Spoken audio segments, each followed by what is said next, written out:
In front of me is Samsung Galaxy S24 FE, and today I would like to show you how you can change font style.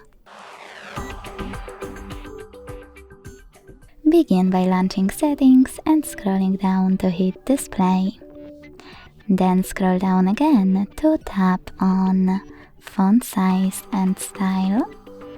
Go into Font Style and apply any of those fonts by clicking on a perfect one. If you wish to try something else, click on Font Style and select Download Fonts.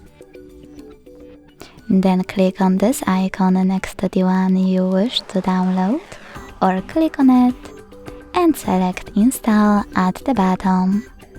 Then go back to the list of the available ones and click on your new font style to apply it. Thanks so much for watching. If you enjoyed this video, leave a like, comment and subscribe.